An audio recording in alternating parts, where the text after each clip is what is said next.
Hello friend, welcome to my channel JD science classes में आप सभी का स्वागत है। आज हम आपको यूपी पुलिस कांस्टेबल के लिए जो है जीके जीएस सामान्य ज्ञान के जो है प्रैक्टिस सेट लेकर आए हैं। इसमें हम किरण पब्लिकेशन बुक के जो है प्रैक्टिस सेट आपको कराएंगे। कुल इसमें 20 प्रैक्टिस सेट है, आपको 20 प्रैक्टिस सेट कराएंगे सामान्य ज्ञान के, ठीक है। और हिंदी के भी इसके हम करा देंगे आपको, पहले जीएस के कराएंगे, ठीक है। तो एक जीएस एक हिंदी, ठीक है। तो इसमें कुल 20 प्रैक्टिस सेट है, 20 प्रैक्टिस सेट आपको हम कराएंगे, ठीक है, परीक्षा से पहले, ठीक है। तो आशा करता हूँ आप सभी अच्छे होंगे और आपकी तैयारी बढ़िया चल रही होगी, ठीक है।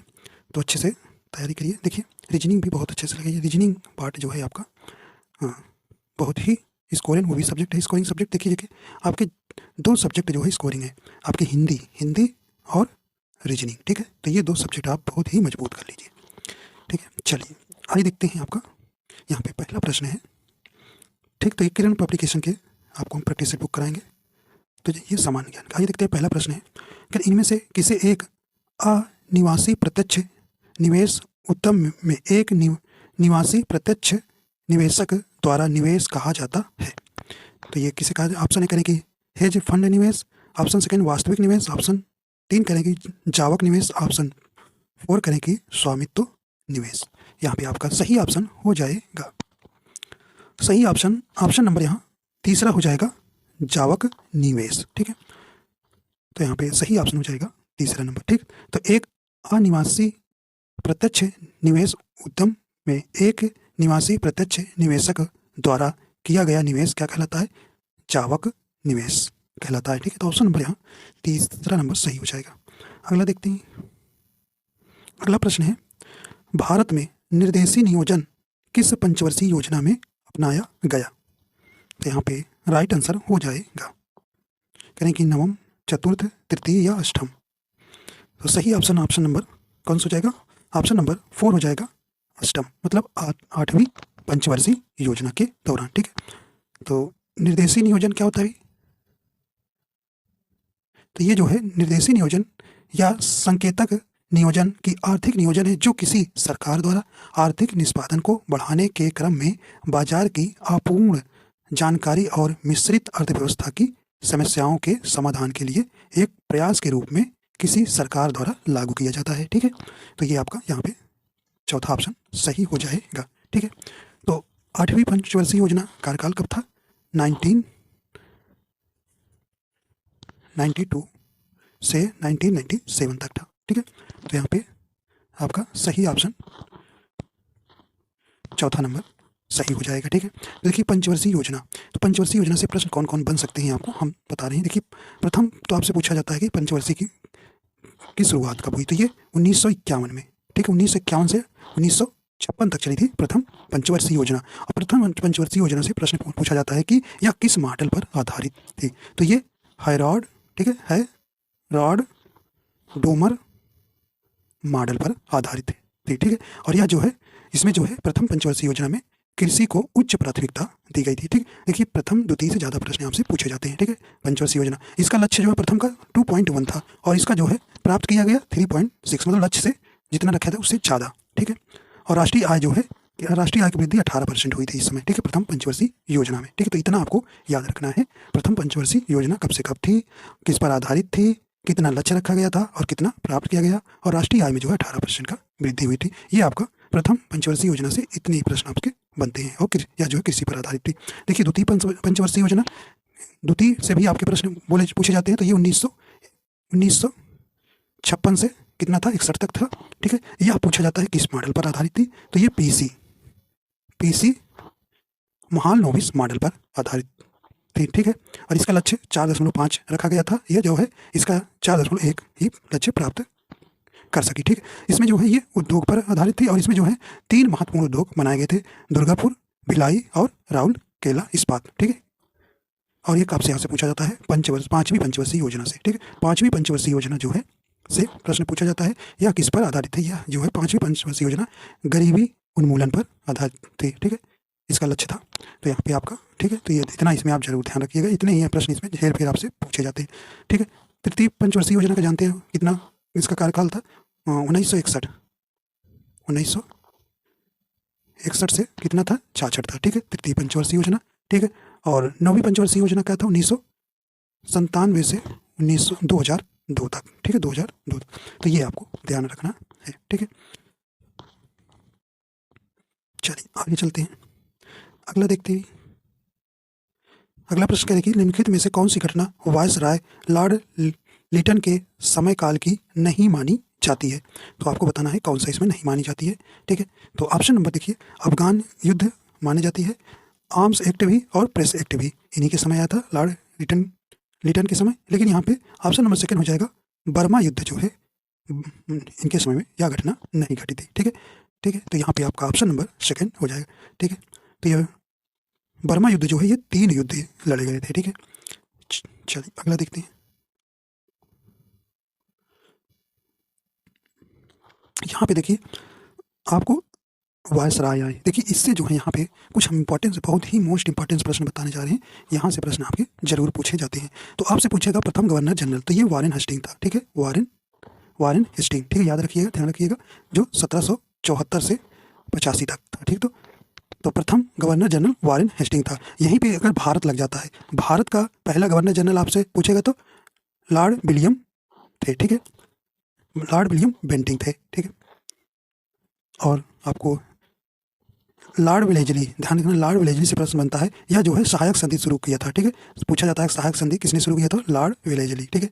और यह जो है स्वयं को जो है बंगाल का शेर भी कहता था, लॉर्ड वेलेजली, ठीक है।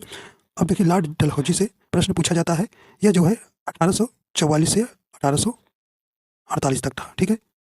ये जो है व्यापकगत सिद्धांत लाया था, क्या भी व्यापकगत सिद्धांत लाया था, जिसे हड़प नीति बोलते हैं, राज्यों को हड़प देता था।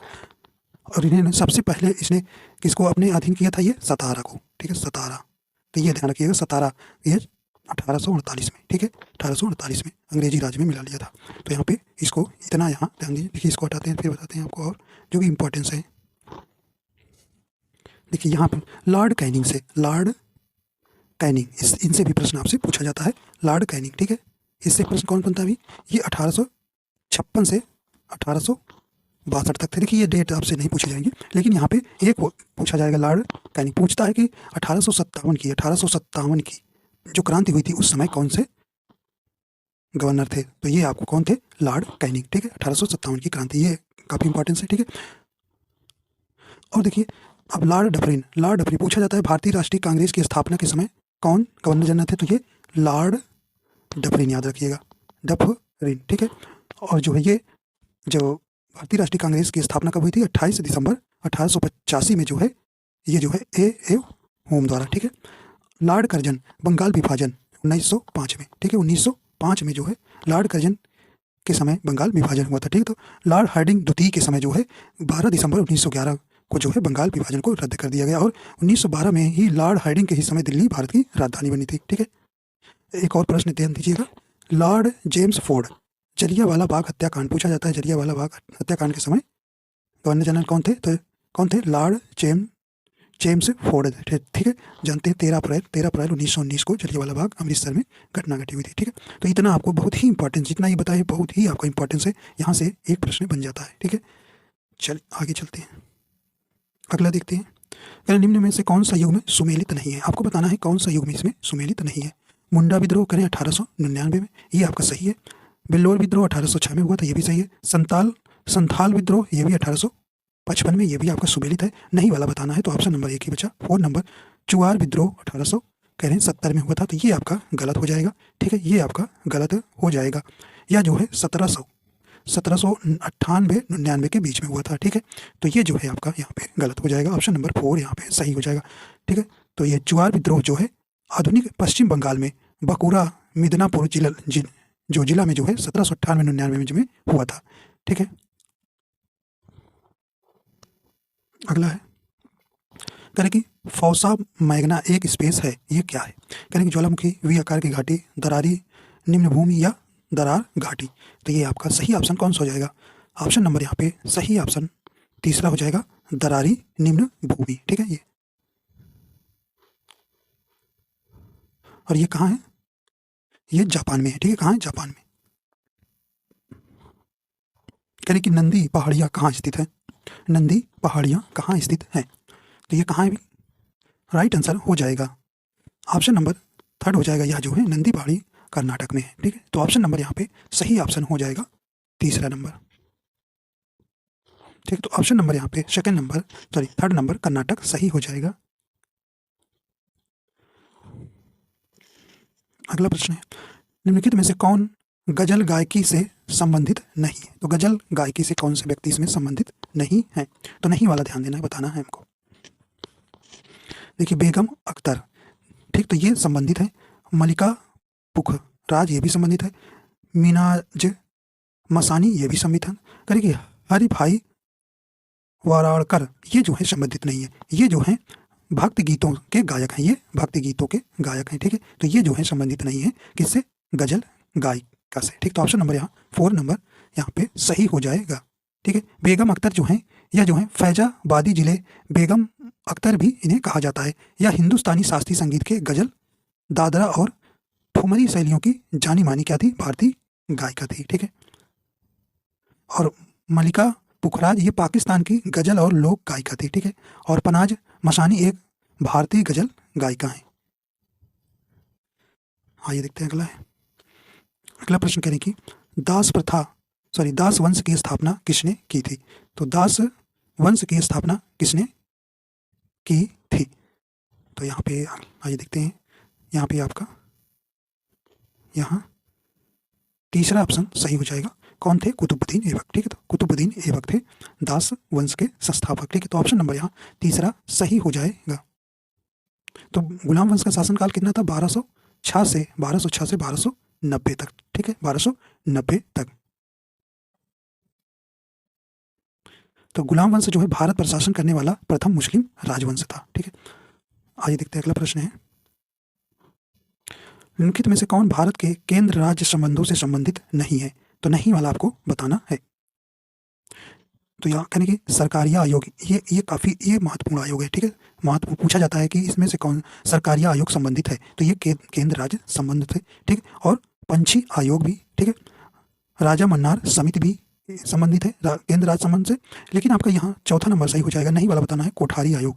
तो कोठारी आयोग जो है केंद्र राज्य संबंध नहीं है। ठीक है, तो ये कोठारी आयोग स्वतंत्रता के बाद यह जो है भारत में गठित छठा आयोग था, जिसका गठन 14 जुलाई 1964 में जो है के पश्चात प्रस्ताव के द्वारा भारत सरकार शिक्षा के सभी स्तरों एवं सभी पक्षों के विकास हेतु ये इसका गठन किया गया था। ठीक, तो ये कोठारी आयोग जो है शिक्षा से संबंधित है। इसमें जिसमें 10+2+3 पर यह शिक्षा निर्धारित की गई थी, वर्गीकृत की गई थी। तो ये कोठारी आयोग शिक्षा से संबंधित है, ना कि केंद्र राज्य संबंधित है। ठीक है, तो ये ध्यान रखिएगा, सरकारी आयोग बहुत बार पूछा गया है। चलिए अगला देखते हैं।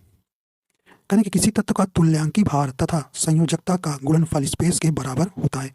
तो ये आपको बताना है, ये किसके बराबर होता है? राइट आंसर हो जाएगा ऑप्शन नंबर तीसरा हो जाएगा, परमाणु भार के बराबर होता है। ठीक है, तो ऑप्शन नंबर यहाँ पे तीसरा सही हो जाएगा। अगला है,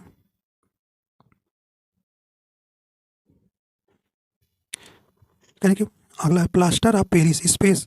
आपको यहाँ 3 कथन दिया गया है प्लास्टर ऑफ पेरिस के रूप में, तो आपको यहाँ पर बताना है कि इसमें कौन सा सही होगा। देखिए, ऑप्शन पहला कहने की ऑप्शन नहीं कथन है, जल के साथ मिलाने पर यह जिप्सम बन जाता है। तो ये आपका बिल्कुल सही है।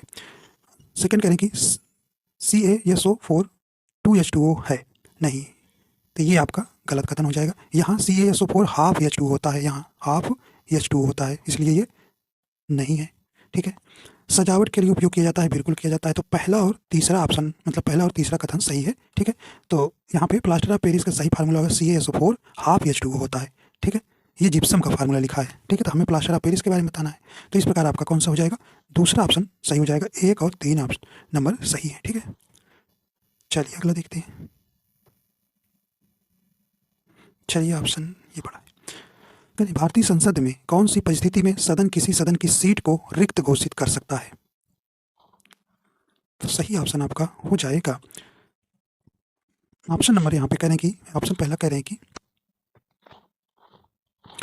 यदि वह सदस्य लगातार 60 दिनों से सदन की सभी सभाओं से अनुपस्थित है। हाँ, बिना बताए अगर सदन में 60 दिन तक कोई व्यक्ति बाहर रहता है तो उसे क्या कर दिया जाता है? अनुपस्थित रहता है तो उससे उस पद से क्या कर दिया जाता है? हटा दिया जाता है। ठीक है, रिक्त घोषित कर दिया जाता है। तो यहाँ आपका पहला ही ऑप्शन सही हो जाएगा। ठीक है, पहला ही ऑप्शन। तो आप जानते हैं संसद 79 में आर्टिकल में है। ठीक है, और यह जो है किससे बनकर बनी होती है? तीन कौन कौन से, राज्यसभा, लोकसभा और राष्ट्रपति से मिलकर संसद बनी होती है। ठीक है, तो यहाँ पे आपका पहला ऑप्शन सही हो जाएगा। काफी इंपॉर्टेंट प्रश्न है।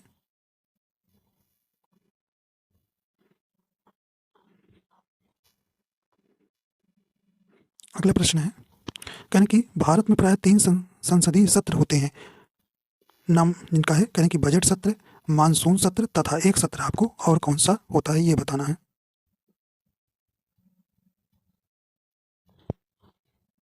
तो आइए देखते हैं ऑप्शन। देखिए पहला शरद यहाँ है, तो ये आपका सही हो जाएगा कौन, शीतकालीन सत्र। ठीक है, तो ये आपका ऑप्शन नंबर यहाँ पे सही हो जाएगा। ठीक, तो संसद जो है एक वर्ष में 3 सत्र का आयोजित करती है। पहला बजट सत्र, ये फरवरी मई में आता है। मानसून सत्र का पता है जुलाई अगस्त में, और शीतकालीन सत्र नवंबर दिसंबर। ठीक है,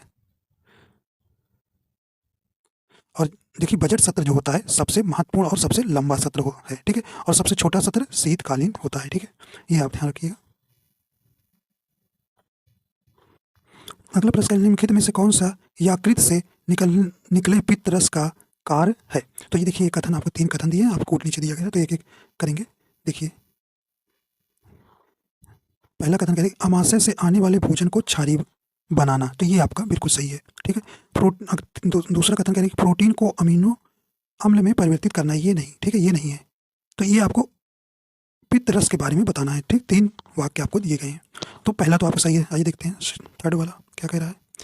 वसा को छोटी छोटी गोलियों में खंडित करना, यह भी आपका कार्य है। तो मतलब पहला और तीसरा जो है कथन सही है पित्त के रस के बारे में। तो यहाँ पे आपका यहाँ सही ऑप्शन हो जाएगा तीसरा नंबर। ठीक, केवल एक तथा 3।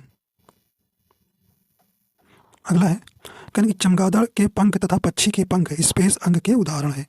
तो ये किसके हैं, राइट आंसर हो जाएगा ऑप्शन नंबर यहाँ तीसरा सही होगा, समजात होते हैं। ठीक, तो ऑप्शन नंबर यहाँ तीसरा सही हो जाएगा। समजात अंग क्या होते हैं, ऐसे अंग जिनकी उत्पत्ति एवं रचना तो भिन्न होती है किंतु कार्य समान होते हैं, उन्हें हम क्या कहते हैं, समरूप अंग कहते हैं। ठीक है, चीन द्वारा निर्मित विश्व के सबसे बड़े उभयचर विमान का कोड नाम क्या है। तो यहाँ पे आपको बताना है। राइट आंसर हो जाएगा ऑप्शन नंबर पहला हो जाएगा कुन लौंग है। ठीक है, कहने कि 4 वोल्ट विभवांतर के 2 बिंदुओं के बीच 20 कूलाम आवेश ले जाने के लिए कितना कार्य करना पड़ेगा, कितना कार्य करना पड़ेगा। ठीक है, तो W इक्वल टू क्या होता है, विभवांतर इंटू आवेश, तो V इंटू Q। ठीक है, तो यहाँ पे आप रखेंगे विभवांतर इंटू आवेश। ठीक है, चार्ज इसको कहते हो, क्योंकि चार्ज है। ठीक है, आवेश। ठीक है, विभवांतर तो यहाँ आपको रख देना है 20 इंटू 4 बराबर 80। ठीक है, तो यहाँ पे सही ऑप्शन हो जाएगा 80 जूल। ठीक है, तो ऑप्शन नंबर तीसरा सही हो जाएगा। ठीक है, तो कार्य बराबर होता है विभवांतर गुणे आवेश। निम्नलिखित में से जम्मू और कश्मीर में स्थित है, तो आपको बताना है जम्मू और कश्मीर में कौन सा उद्यान है। यहाँ आपको सही ऑप्शन बताना है। तो ऑप्शन नंबर यहाँ पहला नंबर सही हो जाएगा, दांचीगम राष्ट्रीय उद्यान जो है ये जम्मू और कश्मीर में है। तो ऑप्शन नंबर यहाँ पे सही हो जाएगा पहला। स्पेस की शक्ति के परिमाण को रिएक्टर पैमाने पर व्यक्त किया जाता है। सही ऑप्शन हो जाएगा ऑप्शन नंबर सही कौन सा हो जाएगा, ऑप्शन नंबर तीसरा हो जाएगा भूकंप। ठीक है, कंप्यूटर के संदर्भ में ट्रैकर बॉल एक स्पेस डिवाइस है, तो क्या है ये सही ऑप्शन हो जाएगा। तो ये एक ऑप्शन नंबर तीसरा हो जाएगा इनपुट डिवाइस है।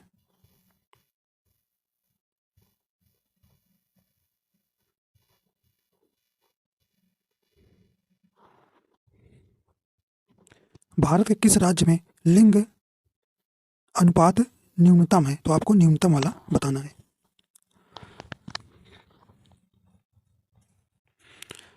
सही ऑप्शन हो जाएगा, तो ऑप्शन नंबर सेकंड हो जाएगा हरियाणा। ठीक है, तो हरियाणा में जो है 877 प्रति 1000 पुरुष पर महिलाओं की संख्या है, ठीक है। और सबसे ज़्यादा कहाँ है आप जानते हैं, कहाँ है ये? केरल में है, ठीक है। कितना है? 1084, ठीक है। तो ये आपको ध्यान रखना है, अधिकतम और न्यूनतम। भारत के कौन से राज्य का साक्षरता दर अधिकतम है?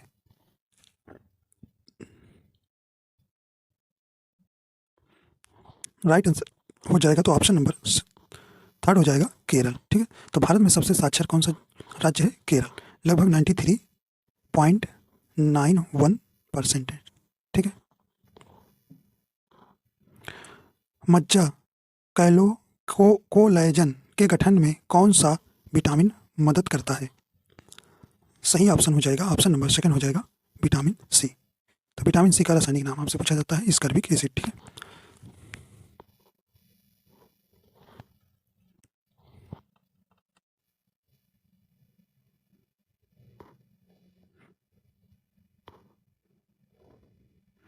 आइए देखते हैं अगला। कहने की जनहित याचिका मामले पर न्यायाधीश के निर्णय के संबंध में निम्न में से कौन सा से सही है, आपको बताना है। चलिए, तो पी नंबर कह रहे हैं कि तो आपको बताना है जनहित याचिका के बारे में। कहने की एक जनहित याचिका के परिणाम स्वरूप अदालत ने घोषित किया कि रस्सियों से हथकड़ी लगाना और बांधना अमानवीय है और मानव अधिकारों का पूर्ण उल्लंघन है। तो हाँ, ये भी आपका सही है।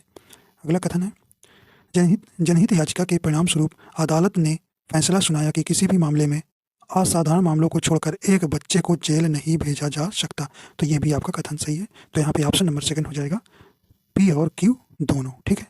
तो ऑप्शन नंबर सेकंड यहाँ सही हो जाएगा।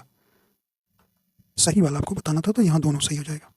अगला है, निम्न में से किसने लेजर का आविष्कार किया? तो किसने किया था ये? तो यहाँ पे जा रहेगा, ठीक है। राइट आंसर हो जाएगा, तो ऑप्शन नंबर यहाँ पहला हो जाएगा, थियोडोर मैन ने जो है लेजर का आविष्कार किया था।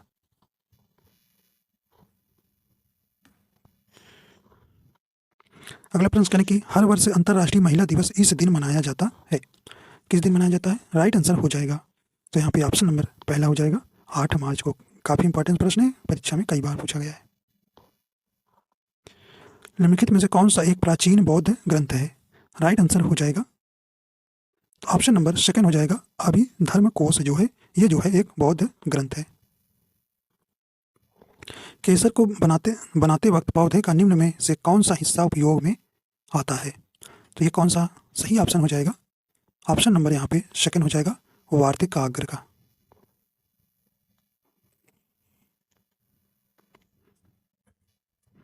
कौन सा राज्य ऐतिहासिक रूप से भारत का धान भंडार कहा जाता है? कौन सा राज्य? सही ऑप्शन आपका हो जाएगा, ऑप्शन नंबर यहाँ ए नंबर सही हो जाएगा, आंध्र प्रदेश को, ठीक है। तो भारत में जो है विश्व चावल उत्पादन में किस स्थान पर? ये दूसरे स्थान पर है, और पहले स्थान पे चीन है, ठीक है, चीन है। तो ठीक है, तो ऐतिहासिक दृष्टिकोण से जो है आंध्र प्रदेश को क्या कहा जाता है? धान का कटोरा कहा जाता है। लेकिन जो है छत्तीसगढ़ को भी धान का कटोरा कहा जाता है, ठीक है।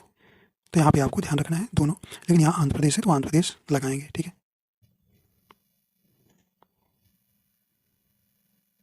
अगला प्रश्न है, भारत रत्न पुरस्कार के बारे में निम्न में से कौन सा कथन, देखिए सही नहीं वाला आपको बताना है, जो सही नहीं है वो वाला आपको कथन बताना है। ऑप्शन पहले करें कि ये वह जो है भारत गणराज्य का उच्चतम असैनिक पुरस्कार है। तो ये भी आपका सही है। इस उसे मतलब कि किसे? भारत रत्न को 1954 में प्रारंभ किया गया था। तो ये भी आपका सही है। ऑप्शन तीसरा करें, उसे केवल भारतीय नागरिकों को ही प्रदान किया जाता है, ये गलत हो गया। यही आपका सही ऑप्शन हो जाएगा, ठीक है। तो यही आपका गलत हो गया भाई। ये तो किनको? ये दूसरे मतलब कि अन्य विदेशी लोगों को भी दिया जाता है ना, तो यहाँ पे आपका ये गलत हो जाएगा, ठीक है। देखिए ये किसको दिया गया है? मदर टेरेसा को दिया गया है। विदेशी नागरिक पाकिस्तान के अब्दुल गफ्फार खान को और दक्षिण अफ्रीका के नेल्सन मंडेला को भी दिया गया है। तो यहाँ कह रहे हैं कि केवल भारतीयों को दिया जाता है, इसलिए केवल शब्द गलत कर दिया, ठीक है। देखिए चौथा भी ऑप्शन पढ़ लीजिए। इसे 1954 में CB रमन, C राजगोपालाचारी और S राधाकृष्णन को भी दिया गया था। तो ये आपका बिल्कुल सही है, मतलब कि हमको गलत वाला बताना था, तो ये भी आपका सही है। तो आपका तीसरा ही ऑप्शन यहाँ सही हो जाएगा। देखिए ये आपका सिंबल ऐसे बना आता है और आपको बताना रहता है क्या दर्शाया गया है। देखिए कह रहे हैं उपयुक्त संकेत का क्या दर्शाता है, तो ये बताइए। राइट आंसर हो जाएगा ऑप्शन कहने कि एक तरफा रास्ता, ऑप्शन सेकंड ओवरटेकिंग निषेध है, ऑप्शन तीसरा प्रवेश निषेध है, या ऑप्शन चौथा भारी वाहनों के लिए प्रवेश निषेध है। तो ऑप्शन नंबर सेकंड हो जाएगा ओवरटेकिंग निषेध है। ठीक है, तो ये देखिए ऐसे जा रहे हैं तो ये ओवरटेक करने जा रहे हैं, तो ये जो है सही दर्शा रहा है ओवरटेकिंग निषेध है। यानी कि मनरेगा सर्वप्रथम उत्तर प्रदेश के कितने जिलों में लागू किया गया था। ठीक है, तो आप जानते हैं महात्मा गांधी राष्ट्रीय ग्रामीण रोजगार गारंटी अधिनियम 2005 अंतर्गत इस कार्यक्रम जो है सर्वप्रथम 2 फरवरी 2006 को यह जो है कुल कितने राज्यों में लागू किया गया था। तो ये ऑप्शन नंबर यहाँ पे राइट हो जाएगा सेकंड 22 राज्यों में जो है यहाँ जो है 2 फरवरी 2006 को जो है 22 जिलों में इसकी शुरुआत की गई थी। ठीक है, और जो है 15 मई 2007 को जो है 17 और जिलों में इस विस्तार को किया गया और 1 अप्रैल 2008 से पूरे प्रदेश में लागू कर दिया गया। तो 1 अप्रैल 2008 में यह पूरे प्रदेश में लागू हो गया था। ठीक है, चलिए अगला देखते हैं। कहने कि उत्तर प्रदेश में चकबंदी योजना कब प्रारंभ की गई थी। तो ये कब की गई थी, राइट आंसर हो जाएगा ऑप्शन नंबर थर्ड हो जाएगा 1954 में। ठीक है, करें धर्मवीर भारती पुरस्कार का संबंध किस क्षेत्र से है। तो ये किस में दिया जाता है, ऑप्शन नंबर सेकंड हो जाएगा पत्रकारिता में दिया जाता है। ठीक है, तो ऑप्शन नंबर यहाँ सेकंड नंबर सही हो जाएगा। कांसगंज को किस जिले से अलग करके जिला बनाया गया, राइट आंसर हो जाएगा तीसरा नंबर एटा। ठीक है, एटा जिले से जो है कांसगंज को काटकर बनाया गया।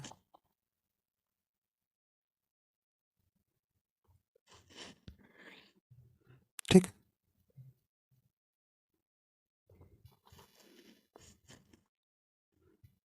करें उत्तर प्रदेश में 18वां मंडल कौन सा है।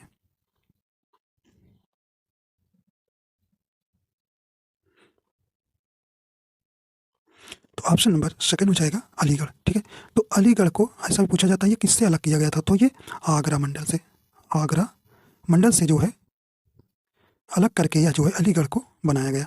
ठीक, तो उत्तर प्रदेश का 18वां जो मंडल कौन सा है, अलीगढ़। तो ऑप्शन नंबर सेकंड सही हो जाएगा।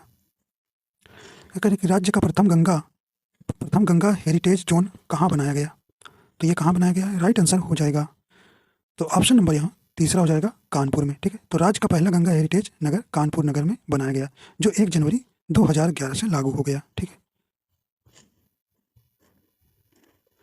देखिए अगला प्रश्न और आखिरी प्रश्न है।